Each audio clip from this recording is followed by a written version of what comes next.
பொள்ளாச்சி மாநாடு நடைபெற்ற 24 மணி நேரத்தில் நடந்த அதிரடி சம்பவம். கிடுகிடுவென உயர்ந்த ரேட்டிங். அண்ணாமலைக்கு இன்பதிர்ச்சி கொடுத்த சர்வே முடிவு. அனைவருக்கும் வணக்கம். வீதி லீடர்ஸ் இயக்கத்தின் நிறுவனர் அண்ணாமலை கடந்த சில தினங்களுக்கு முன்பு பொள்ளாச்சியில் நடத்திய மாநாட்டில் 2 லட்சத்துக்கும் அதிகமான மக்கள் கலந்து கொண்டார்கள். இந்த மாநாட்டில் 1 லட்சம் பேர் கலந்து கொள்வார்கள் என்று எதிர்பார்க்கப்பட்ட நிலையில் எதிர்பார்த்ததை விட கூடுதலாக 1 லட்சம் பேர் கூடியுள்ளார்கள். இதில் அண்ணாமலையின் ஆதரவாளர்கள் தவிர பொதுமக்களும் ஏராளமான அளவில் பங்கேற்றுள்ளார்கள். இந்த முதல் மாநாட்டிற்கு பிறகு அண்ணாமலையின் வீதி லீடர்ஸ் இயக்கத்தில் ஒரு நாளைக்கு 10,000 முதல் 15,000 புதிய உறுப்பினர்கள் சேர்ந்து வருகிறார்கள்.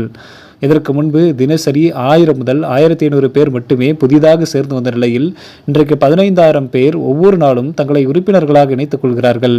அந்த அளவிற்கு பொள்ளாச்சி மாநாட்டுக்கு பிறகு எதிர்பாராத திருப்பமாக அண்ணாமலை பொதுமக்கள் மத்தியில் பெரிய அளவில் கவனம் பெற்றுள்ளார். பாஜகவில் இருந்து வெளியேறி அடுத்தபடியாக தனக்கென ஒரு புதிய பாதையில் அரசியல் செய்ய போவதாக அவர் அறிவித்திருப்பது அவர் மீதான எதிர்பார்ப்புகளை மேலும் அதிகப்படுத்தியுள்ளது. அதனால் தற்போது ஏராளமான பொதுமக்கள் அண்ணாமலையின் வீதி லீடர்ஸ் இயக்கத்தில் தங்களை இணைத்துக் கொண்டு வருகிறார்கள்.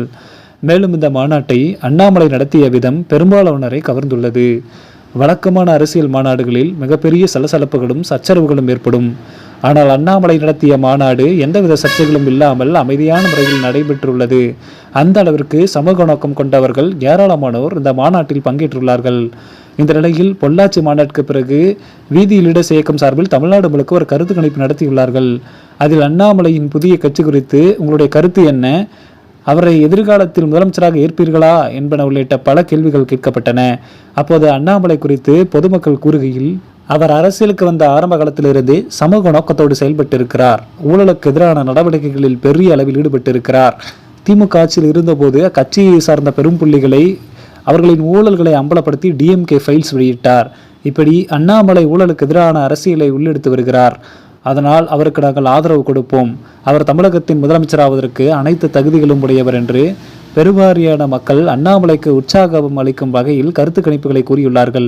இதன் காரணமாகவே இந்த முதல் மாநாட்டுக்கு பிறகு அண்ணாமலை மற்றும் அவருடைய வீதி லீடர்ஸ் இயக்கத்தை சார்ந்த அனைவரும் கூடுதல் உற்சாகத்துடன் அடுத்த கட்டத்தை நோக்கி முன்னேற தொடங்கியுள்ளார்கள். அதோடு வீதி லீடர்ஸ் இயக்கத்தின் சுற்றுச்சூழல் தொடர்பான அடுத்த மாநாடு வருகின்ற ஜூலை 23ஆம் தேதி திருச்செந்தூரில் நடைபெற உள்ளது.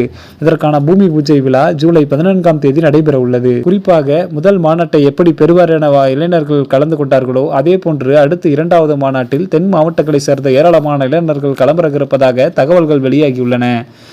மாறுவோம் மாற்றுவோம் என்ற தாரக மந்திரத்தை கொண்டு செயல்படும் அண்ணாமலையின் இந்த அமைப்பில் ஏராளமான தாய்மார்களும் தற்போது இணைந்து கொண்டு வருகிறார்கள். இதனால் அண்ணாமலை இலக்காக வைத்திருக்கும் 50 லட்சம் உறுப்பினர்கள் என்ற எண்ணிக்கையை நோக்கி உறுப்பினர் சேர்க்கை வேகமாக உயர்ந்து வருவதாக அவருடைய வட்டாரத்தை சேர்ந்தவர்கள் கூறுகிறார்கள். மேலும் வீதி லீடர்ஸ் அமைப்பை தொடங்குவதற்கு முன்பு இமயமலை சென்று வந்த அண்ணாமலை சில முக்கிய பிரமுகர்களையும் சந்தித்து பேச்சுவார்த்தை நடத்தினார். அதாவது, நான் புதிய அமைப்பு தொடங்கி அதை சட்டமன்ற தேர்தலுக்கு முன்பு கட்சியாக மாற்றும் போது தனக்கு ஆதரவு கொடுக்கும் வேண்டும் என்று அவர் கேட்டுக்கொண்டுள்ளார். அந்த அடிப்படையில் நடிகர் ரஜினிகாந்த் உள்ளிட்ட பல முக்கிய புள்ளிகளை அண்ணாமலை அப்போது சந்தித்தார். இதனால் அவர் தன்னுடைய புதிய கட்சியை அறிவிக்கும் போது அனைத்து தரப்பிலிருந்தும் அண்ணாமலைக்கு ஆதரவுகள் அதிகரிக்கும் என்பது தெரிய வந்திருக்கிறது. அதோடு அண்ணாமலை இன்னும் 6 மாதத்தில் தன்னுடைய அமைப்பை கட்சியாக மாற்றுவார் என்ற செய்திகள் வெளியான நிலையில் அவரை பொறுத்தவரை 50 லட்சம் உறுப்பினர்கள் சேர்வதில் உறுதியாக இருக்கிறார்.